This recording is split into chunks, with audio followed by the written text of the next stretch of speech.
नमस्कार दोस्तों, स्वागत है आपका आपके अपने ज्ञान गंगा यूट्यूब चैनल में। दोस्तों, मैं लाया हूँ आपके लिए top most 25 question current affair के, ठीक है, जो कि मई 2020 के हैं और आपके आने वाले एग्ज़ाम के लिए बहुत इंपॉर्टेंट हो सकते हैं। तो चलिए दोस्तों शुरू करते हैं। पहला क्वेश्चन है दोस्तों, राष्ट्रीय डेंगू दिवस कब मनाया जाता है? तो हर साल 16 मई को राष्ट्रीय डेंगू दिवस मनाया जाता है, ठीक है। और इसका उद्देश्य क्या है? तो डेंगू के बारे में जागरूकता पैदा करना और रोकथाम के उपायों में सुधार करना और ट्रांसमिशन सीजन शुरू होने से पहले वेक्टर जनित बीमारी के नियंत्रण के लिए तैयार करना ही इसका उद्देश्य है। अगला प्रश्न है दोस्तों, अभी हाल ही में इसराइल में एक चीन का राजदूत मृत पाया गया है, ठीक है। चीनी राजदूत जिनका नाम क्या था? इनका नाम था दू वेई, ठीक है। ये इसराइल में मृत पाए गए हैं, तो आपको इनका नाम ध्यान रखना है। चीनी राजदूत थे ये, और किस देश में मृत पाए गए हैं? तो ये इसराइल में मृत पाए गए हैं। अक्सर दोस्तों इस टाइप के क्वेश्चन पूछ लिए जाते हैं। अगला प्रश्न है, अभी दोस्तों हाल ही में केंद्र सरकार ने भारत में लॉकडाउन बढ़ाया है, तो ये इसकी अवधि क्या है? तो लॉकडाउन 4.0 यानी कि चौथा लॉकडाउन 31 मई तक बढ़ाया गया है, ठीक है। और लॉकडाउन को क्या बोलते हैं हिंदी में? तालाबंदी बोलते हैं। अगला क्वेश्चन है दोस्तों, विश्व उच्च रक्तचाप दिवस कब मनाया जाता है? तो हर साल 17 मई को विश्व उच्च रक्तचाप दिवस मनाया जाता है। और 2020 की थीम क्या है? तो विश्व उच्च रक्तचाप की 2020 की थीम है अपने नंबर जानिए, ठीक है। ये जो तीसरा पॉइंट है, थीम अपने नंबर जानिए। तो आपको इतना ध्यान रखना है इस क्वेश्चन में कि विश्व उच्च रक्तचाप दिवस कब मनाया जाता है और 2020 की इसकी थीम क्या है। बस यही दो क्वेश्चन आपके लिए इम्पोर्टेंट हैं। अगला क्वेश्चन है दोस्तों, एक पुस्तक का विमोचन हुआ है, वुहान डायरी नामक एक पुस्तक का विमोचन हुआ है। तो ये आइए इसका पूरा नाम देख लेते हैं। इसका पूरा नाम है Wuhan diary dispatches from a quarantine city, ठीक है। और ये लिखी किसने है? ये एक चीन के साहित्यकार हैं, उनका नाम है फांग फांग, ठीक है। उनके द्वारा लिखी गई है। ये एक ई बुक है, यानी कि एक सॉफ्टवेयर के रूप में इंटरनेट पर उपलब्ध है ये बुक। अगला क्वेश्चन है दोस्तों, लोगों की स्क्रीनिंग के लिए रोबोट्स का विकास किया गया है जयपुर की एक कंपनी द्वारा। ये जो आप इमेज में देख रहे हैं, तो क्यों किया गया है? तो स्पाइन तकनीक रोबोट को जो कोविड-19 के मरीज हैं उनकी टेस्टिंग के लिए उपलब्ध कराया गया है, जिससे डॉक्टर और पेशेंट की दूरी बनी रहे। अगला प्रश्न है दोस्तों, अभी इजराइल में प्रधानमंत्री बने हैं नए, तो आइए देख लेते हैं। इजराइल की 35वीं सरकार ने कनेसेट यानी कि संसद में शपथ ग्रहण करके 508 दिवसीय राजनीतिक गतिरोध को समाप्त किया है। तो कौन बने हैं प्रधानमंत्री? तो नेतन्याहू, ठीक है। पहले भी यही थे और अब दोबारा से बन गए हैं ये। बेंजामिन नेतन्याहू उनका पूरा नाम है। ये इजराइल के प्रधानमंत्री बने हैं। अगला प्रश्न है, पृथ्वी के सबसे बड़े ढाल ज्वालामुखी की पहचान की गई है अभी हाल ही में। तो आइए कुछ पढ़ लेते हैं इसके बारे में। मेनेवा में हवाई विश्वविद्यालय के शोधकर्ताओं की एक टीम ने earth and planetary science letters में ऑनलाइन प्रकाशित एक अध्ययन में पाहनों को पृथ्वी का सबसे बड़ा और सबसे गर्म ढाल ज्वालामुखी घोषित किया है, ठीक है दोस्तों। तो ये कहाँ पहचान की गई है इसकी? मेनेवा में, ठीक है। मेनेवा एक जगह है और किसको घोषित किया गया है? पाहनो नामक एक सबसे बड़ा ढाल ज्वालामुखी है, उसी को घोषित किया गया है।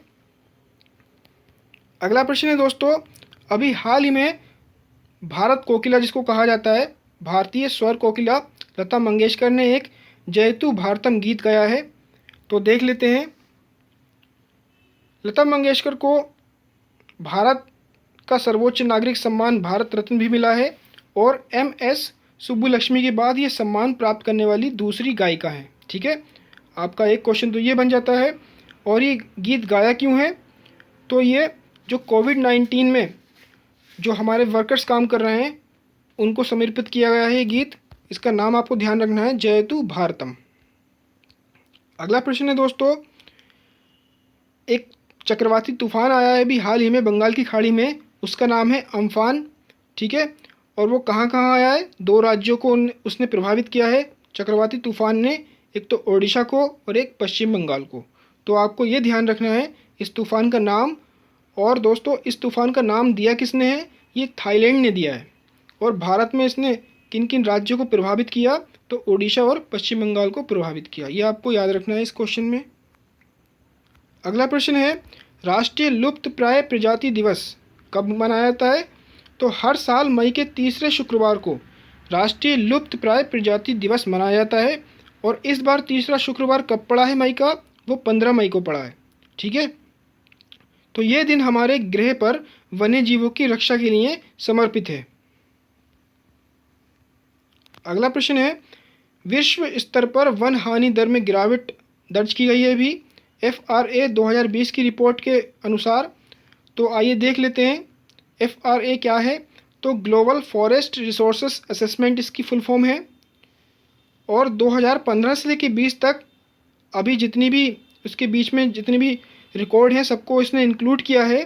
तो वन हानि की दर घटकर अनुमानित 10 मिलियन हेक्टेयर हो गई है, जो 2010 से 15 में 12 मिलियन हेक्टेयर थी, ठीक है। पहले ज़्यादा थी लेकिन अब वन हानि कम हुई है 2015 से लेकर 20 तक।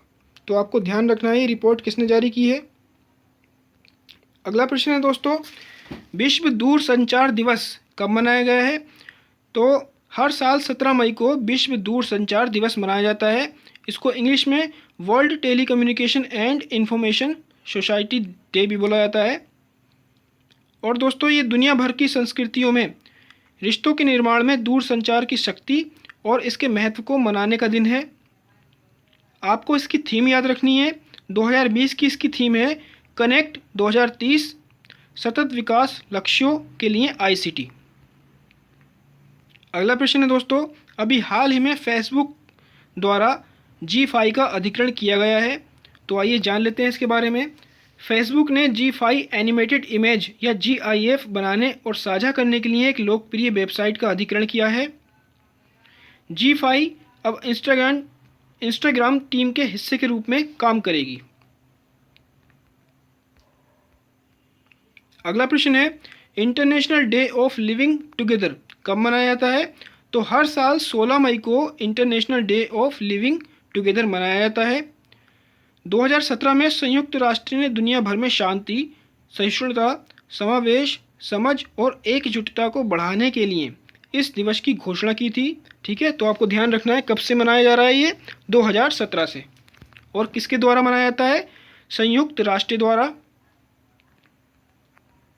अगला प्रश्न है, सशस्त्र बल दिवस कब मनाया जाता है, तो हर साल 16 मई को मनाया जाता है ये, ठीक है।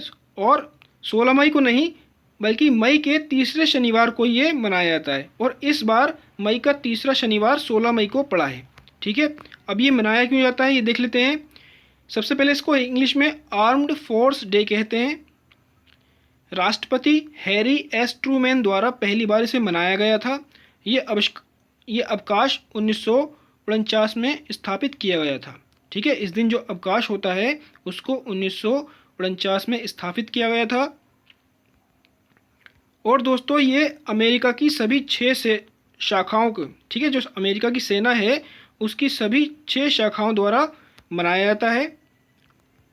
अगला प्रश्न है, टाइटल INLCU L57 ने भारतीय नेवी वैल्यू में कमीशन किया है, ठीक है। ये एक जहाज़ है। तो आइए इसके बारे में जान लेते हैं। लैंडिंग क्राफ्ट यूटिलिटी शिप, ठीक है, ये एक शिप का नाम है INLCU L57। तो इसको पोर्ट ब्लेयर में भारतीय नौसेना ने कमीशन किया है, मतलब वहाँ पर तैनात किया है पोर्ट ब्लेयर में। और पोर्ट ब्लेयर कहाँ पर है, ये अंडमान निकोबार की राजधानी है। और ये शिप पूरी तरीके से स्वदेशी है, यानी कि भारत में ही इसका निर्माण हुआ है। और ये 160 सैनिकों को ले जाने की क्षमता रखता है। अगला प्रश्न है, अंतर्राष्ट्रीय प्रकाश दिवस कब मनाया जाता है, तो हर साल 16 मई को अंतर्राष्ट्रीय प्रकाश दिवस यानी कि इंटरनेशनल डे ऑफ लाइट मनाया जाता है। अब देखते हैं ये क्यों मनाया जाता है। ये दिन विज्ञान, संस्कृति और कला, शिक्षा और सतत विकास और चिकित्सा संचार और ऊर्जा के रूप में विविध क्षेत्रों में प्रकाश द्वारा निभाई गई भूमिका को दर्शाता है। दोस्तों मैं सारे पॉइंट आपको नहीं पढ़वा रहा हूँ, जो आपके एग्ज़ाम के लिए इम्पोर्टेंट हैं बस वही आपको पढ़वा रहा हूँ, और जिसके द्वारा आप इस क्वेश्चन को आसानी से याद कर सकेंगे वो पॉइंट आपको मैं पढ़वा रहा हूँ। अगला क्वेश्चन है दोस्तों, कोरोना वायरस की समाप्ति की है अभी एक देश ने, मतलब एक देश ऐसा बन गया है जहाँ पर अब कोरोना वायरस का कोई केस नहीं है। तो उस देश का नाम क्या है? स्लोवेनिया। ठीक है, ये एक यूरोप का देश है जहाँ पर कोरोना महामारी का अंत हो गया है। अगला क्वेश्चन है दोस्तों, अभी हाल ही में इटली ने एक ब्रेसलेट विकसित किया है। ठीक है, इस ब्रेसलेट का नाम क्या है? I feel you. और ये क्या बताएगा? सबसे पहले इसके बारे में जान लेते हैं। जेनेवा स्थित इटालियन इंस्टीट्यूट ऑफ टेक्नोलॉजी यानी कि IIT ने सोशल डिस्टेंसिंग के लिए आई फील यू ब्रेसलेट विकसित किया है। ठीक है, ये सोशल डिस्टेंसिंग को मेंटेन करेगा। जैसे ही हमारे पास में कोई कोविड-19 का मरीज आएगा तो ये हमारे हाथ में वाइब्रेट करना शुरू कर देगा। ठीक है, इसके अंदर जितने भी डाटा हैं कोविड-19 के वो पहले से ही फीड किए हुए होते हैं। अगला क्वेश्चन है दोस्तों, WTO के प्रमुख रॉबर्टो अजेवेदो ने अभी हाल ही में इस्तीफ़ा दिया है। तो आपके लिए एक क्वेश्चन ये बन जाता है कि अब तक WTO के प्रमुख कौन थे? Roberto Azevedo. ठीक है, और WTO की फुल फॉर्म क्या होती है? वर्ल्ड ट्रेड ऑर्गेनाइजेशन यानी कि विश्व व्यापार संगठन। अगला क्वेश्चन है दोस्तों, अंतर्राष्ट्रीय परिवार दिवस कब मनाया जाता है? तो हर साल 15 मई को अंतर्राष्ट्रीय परिवार दिवस यानी कि इंटरनेशनल फैमिलीज डे मनाया जाता है। और ये कब से मनाया जा रहा है? ये 1994 से मनाया जा रहा है। और आपके लिए इसकी थीम बहुत ज़रूरी है। तो इसकी थीम यानी कि विषय वस्तु है फैमिलीज़ इन डेवलपमेंट। ठीक है, आपको ये डे याद रखना है कब मनाया जाता है, और इसकी थीम जो कि फैमिलीज़ इन डेवलपमेंट है सबसे लास्ट वाले पॉइंट में। अगला क्वेश्चन है दोस्तों, वैश्विक ऊर्जा संक्रमण सूचकांक में भारत को 74वां स्थान मिला है। ठीक है, तो ये जारी कौन करता है ये रिपोर्ट? तो ये WEF यानी कि विश्व आर्थिक मंच जारी करता है इस रिपोर्ट को, और भारत को इसमें 74वां स्थान मिला है। और टॉप में कौन है? सबसे पहला कौन है? तो स्वीडन लगातार तीसरे साल शीर्ष पर रहा है, उसके बाद स्विट्ज़रलैंड है और उसके बाद फिनलैंड है। ठीक है, ये तीनों भी आपको याद रखना है, फर्स्ट, सेकंड, थर्ड और भारत का नंबर। अगला क्वेश्चन है दोस्तों, अभी हाल ही में भारत में नागरिकों के लिए 3 साल का कार्यकाल सेना ने अनिवार्य किया है। अनिवार्य नहीं, अगर जो भारत के जितने भी नागरिक हैं अगर वो चाहें भारतीय सेना में शामिल होने के लिए तो वो 3 साल के लिए भारतीय सेना का काम संभाल सकते हैं। तो आइए इसके बारे में थोड़ा पढ़ लेते हैं। भारतीय सेना युवा कामकाजी पेशेवरों सहित अधिकारियों को 3 वर्ष के कार्यकाल के लिए बल में शामिल होने की अनुमति देने के प्रस्ताव पर विचार कर रही है। इसका मुख्य उद्देश्य लोगों को सैन्य जीवन का अनुभव करने का अवसर देकर 1.3 मिलियन मजबूत बल के करीब लाना है।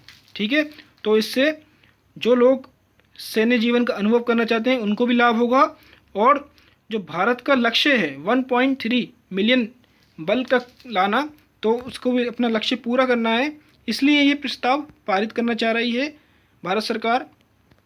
अगला क्वेश्चन दोस्तों, अभी 2 उत्पादों को GI टैग मिला है। GI टैग क्या होता है? इसको हिंदी में भौगोलिक सांकेतिक टैग बोलते हैं और इंग्लिश में जियोग्राफिकल इंडेक्स बोलते हैं। तो किस किस को मिला है देख लेते हैं। तमिलनाडु के मध्य क्षेत्र से संबंधित तंजावुर नेति वर्क्स, ठीक है, तंजावुर नेति वर्क्स को मिला है, और आराम बाबुर वुड कॉविंग्स को मिला है। ठीक है, ये 2 उत्पादों को मिला है जो कि तमिलनाडु के उत्पाद हैं। तो आपको बस इतना ही याद रखना है इसमें, ये उत्पाद कौन से हैं और कहाँ के हैं, किस राज्य के हैं। तो दोस्तों ये 25 मोस्ट इम्पोर्टेंट करंट अफेयर के क्वेश्चन थे जो आपके आने वाले एग्ज़ाम के लिए इम्पोर्टेंट हो सकते हैं। मेरी वीडियो को प्लीज़ लाइक कर दीजिए, सब्सक्राइब कर दीजिए और अपने दोस्तों में शेयर कर दीजिए। आप चाहें तो मुझे कमेंट करके भी बता सकते हैं आपको ये वीडियो कैसी लगी दोस्तों। Thank you.